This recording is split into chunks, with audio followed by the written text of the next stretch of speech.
பிடி கொழுக்கட்டை.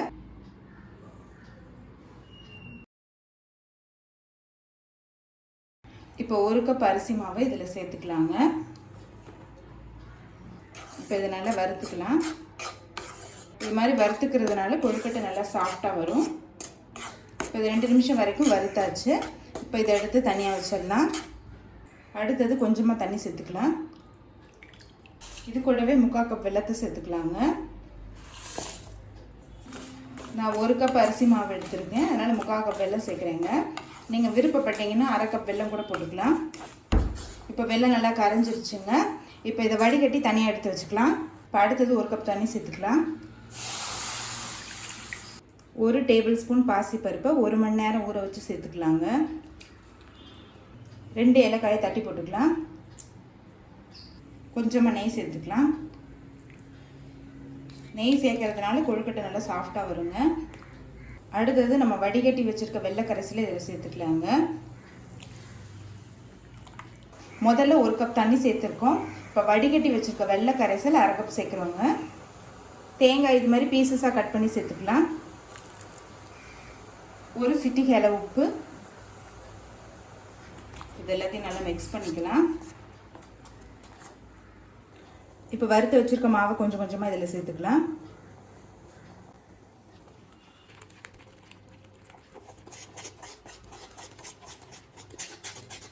கட்டி இல்லாமல் நல்லா கிளறிக்கோங்க.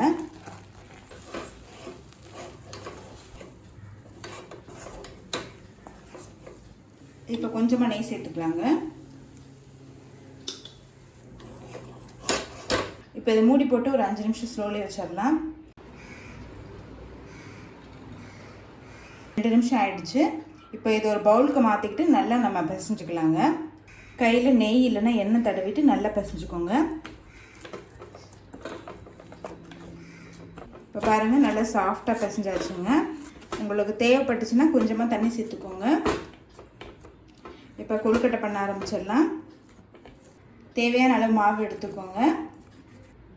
இப்படி நீளமாக பண்ணிவிட்டு கையால் இப்படி ஒரு அழுத்திடுங்க. இப்போ பிடி கொழுக்கட்டை ரெடி ஆகிடுச்சுங்க. இப்போ இதை வேக வச்சிடலாம். இப்போ எல்லாத்தையும் கொழுக்கட்டையாக பிடிச்சாச்சுங்க. இப்போ வேக வச்சுக்கலாம்.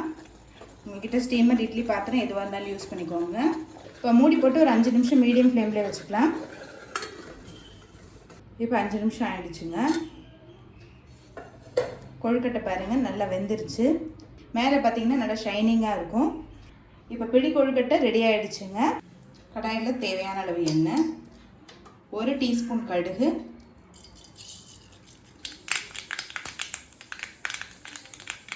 1 டீஸ்பூன் உளுந்து,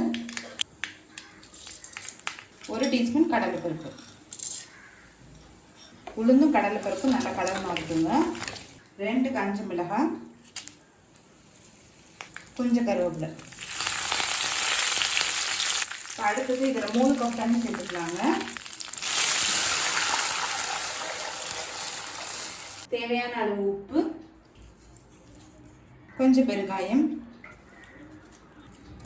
நான் 2 கப் அரிசி மாவு எடுத்துருக்கேங்க, அதனால் 3 கப் தண்ணி சேர்க்குறேன். 1க்கு 1.5 அளவு தண்ணி சேர்த்திங்கன்னா போதுமானது. 1/4 கப் தேங்காய் துருவல். தண்ணி கொதிக்க ஆரம்பித்தோன்னே நம்ம அரிசி மாவு சேர்த்துக்கலாங்க.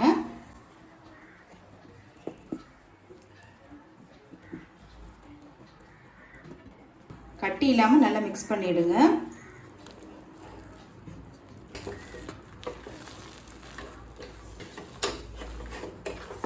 ஸ்டவ் ஆஃப் பண்ணிவிட்டு ஒரு 3 நிமிஷம் ஸ்லோவில் வச்சிடலாம். இப்போ பாருங்கள் ஓரளவு ஆறிடுச்சு. கொஞ்சம் வெதுன்னு இருக்குது. இப்போ இது ஒரு பவுலுக்கு மாற்றிக்கலாம். கையில் கொஞ்சமாக நெய் இல்லைன்னா எண்ணெய் தடவிக்கிட்டு இது நல்லா பிசைங்க. இந்த மிளகாய் தேவையில்லைங்க, எடுத்துடலாம். நல்லா 5 நிமிஷம் வரைக்கும் கையில் நல்லா பிசைங்க. அப்போ தான் கொழுக்கட்டை நல்லா சாஃப்டாக வரும். உருண்டை மாதிரி உருட்டிட்டு கையால் இப்படி அழுத்திடுங்க. இப்போ எல்லாத்தையும் கொழுக்கட்டையாக பிடிச்சாச்சுங்க. இப்போ இட்லி தட்டில் வேக வச்சுக்கலாம். இப்போ மூடி போட்டு ஒரு 5 நிமிஷம் நம்ம மீடியம் ஃப்ளேம்லேயே வச்சுக்கலாம். இப்போ 5 நிமிஷம் ஆகிடுச்சு. கொழுக்கட்டை நல்லா வெந்துருச்சுங்க. கார கொழுக்கட்டை ரெடி ஆகிடுச்சுங்க. நம்ம சர்வ் பண்ணிடலாம். பார்க்க போகிறது மசாலா சுண்டல். 1/2 கப் கொண்டக்கடலையை 8 மணி நேரம் ஊற வச்சு சேர்த்துக்கலாங்க. தேவையான அளவு தண்ணி, கொஞ்சம் உப்பு. இப்போ மூடி போட்டு 7 விசில் வந்தோன்னே இறக்கி வச்சிடலாங்க. இப்போ கொண்டக்கடலை வெந்துட்டுருக்க நேரத்தில் நம்ம பொடி ரெடி பண்ணிக்கலாம். 1 டீஸ்பூன் தனியா, 1 டீஸ்பூன் கடலைப்பருப்பு, 4 காஞ்ச மிளகாய், 1/4 டீஸ்பூன் மிளகு, 1/4 டீஸ்பூன் சீரகம். இது எல்லாத்தையும் நல்லா வாசனை வர வரைக்கும் வறுத்துக்கலாங்க. இது மாதிரி பொடி அரைச்சி போட்டிங்கன்னா சுண்டல் டேஸ்ட் ரொம்ப நல்லா இருக்குங்க. இது எல்லாத்தையும் நல்லா வாசனை வர வரைக்கும் வறுத்தாச்சுங்க. இப்போ இதை மிக்சியில் நைஸாக அரைச்சிக்கலாம். இப்போ குக்கர்லேருந்து 7 விசில் வந்துருச்சுங்க. கொண்டக்கடலை பாருங்கள் நல்லா வெந்துருச்சு, நல்லா சாஃப்டாகவும் ஆயிடுச்சு. கடாயில் தேவையான அளவு எண்ணெய், 1 டீஸ்பூன் கடுகு, 1/2 டீஸ்பூன் உளுந்து, கொஞ்சம் கருவேப்பிலை,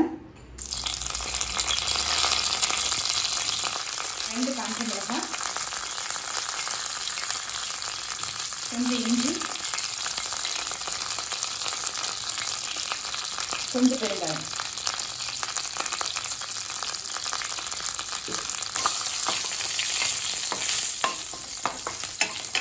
அடுத்தது வேக வச்ச கொண்டக்கடலை இதில் சேர்த்துக்கலாங்க. கொஞ்சம் உப்பு,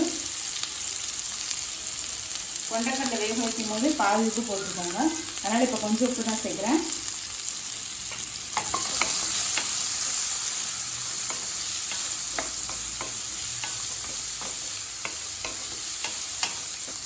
நம்ம அரைச்சி வச்சுருக்க பொடியிலேருந்து 1/2 டீஸ்பூன் சேர்த்துக்கலாங்க. மீதி இருக்க பொடியை ஒரு ஏர்டைட் கண்டெய்னர் போட்டு வச்சுக்கோங்க. நம்ம எப்போ வேணால் யூஸ் பண்ணிக்கலாம்.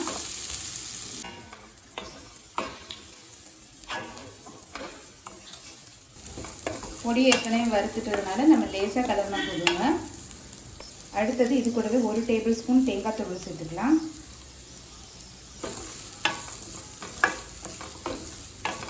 பொடியாக நறுக்கின கொத்தமல்லி. இப்போ மசாலா சுண்டல் ரெடி ஆகிடுச்சுங்க. சர்வ் பண்ணிடலாம். கடலைப்பருப்பு பூரண கொழுக்கட்டை எப்படி செய்யலான்றதை பார்க்கலாம். 1/4 கப் கடலைப்பருப்பை 1 மணி நேரம் ஊற வச்சு சேர்த்துக்கலாங்க. தேவையான அளவு தண்ணி.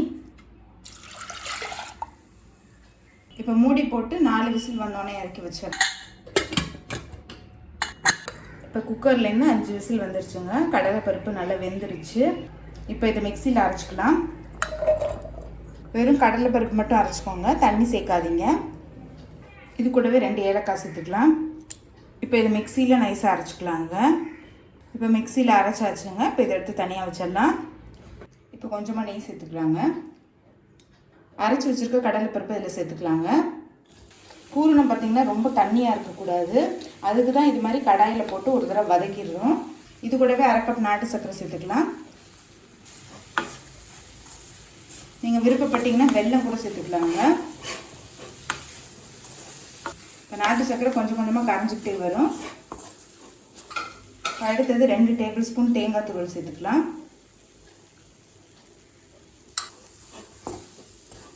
ஒரு 2 நிமிஷம் வரைக்கும் ஸ்லோலியாக இருந்தால் போதும். நாட்டு சர்க்கரை நல்லா கரைஞ்சிருச்சு. பூரணமும் நமக்கு நல்லா ட்ரை ஆகிடுச்சு. இப்போ கடலைப்பருப்பு பூரணம் ரெடி ஆகிடுச்சுங்க. இப்போ இதை எடுத்து தனியாக வச்சிடலாம். இப்போ அடுத்தது இதில் 1/2 கப் தண்ணி சேர்த்துக்கலாங்க. 1 கப் மாவுக்கு 1/2 கப்புன்ற அளவில் தண்ணி சேர்த்துக்கோங்க. கொஞ்சம் உப்பு, தேவையான அளவு எண்ணெய். இப்போ தண்ணி கொதிக்க ஆரம்பிச்சிருச்சுங்க. நம்ம கொஞ்சம் கொஞ்சமாக மாவு சேர்த்துக்கலாம். கட்டி இல்லாமல் கரைச்சிக்கோங்க.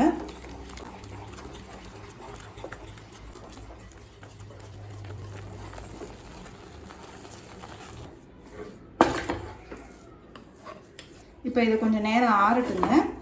இப்போ 2 நிமிஷம் ஆகிடுச்சுங்க. இது மாதிரி ஒரு பவுலில் வச்சு பிசைஞ்சுக்கோங்க. அப்போ ஈஸியாக இருக்கும் நமக்கு. இப்போ கொஞ்சமாக இதில் நம்ம தண்ணி சேர்த்துக்கலாங்க. 1 டேபிள் ஸ்பூன் அளவு தண்ணி சேர்த்துட்டு நல்லா சாஃப்ட் ஆகிற வரைக்கும் பிசைஞ்சுக்கோங்க. நமக்கு இப்படி அழுத்தும் போது சாஃப்டாக இருக்கணுங்க. அப்போ தான் வெடிப்பு வராமல் இருக்கும். இப்போ கொழுக்கட்டை செய்ய ஆரம்பிச்சிடலாம். மாவை நல்லா கையால் இப்படி தட்டிக்கோங்க. கொஞ்சமாக தண்ணி வச்சு கூட தட்டிக்கலாம் நீங்கள். இப்போ பாருங்கள் நல்லா மெல்லிசாக தட்டியாச்சு. நம்ம செஞ்சு வச்சுருக்க பூரணத்துலேருந்து கொஞ்சம் வச்சுக்கலாங்க. வாழை இலை இருந்ததுன்னா நீங்கள் அதிலே கூட பண்ணிக்கலாங்க. ஃபோர்க் இருந்ததுன்னா இப்படி அழகாக டிசைன் மாதிரி பண்ணி விட்டுருங்க, பார்க்கறதுக்கு நல்லாயிருக்கும். இப்போ பூர்ண கொழுக்கட்டை ரெடி ஆகிடுச்சுங்க. நம்ம வேக வச்சிடலாம். இப்போ மூடி போட்டு ஒரு 5 நிமிஷம் நம்ம மீடியம் ஃப்ளேம்லேயே வச்சுக்கலாம். கொழுக்கட்டை பாருங்கள் நல்லா வெந்துருச்சு. கொழுக்கட்டை வெந்துருச்சுன்னா மேலே நல்லா ஷைனிங்காக தெரியும். இப்போ பூர்ண கொழுக்கட்டை ரெடி ஆகிடுச்சுங்க. நம்ம சர்வ் பண்ணிடலாம்.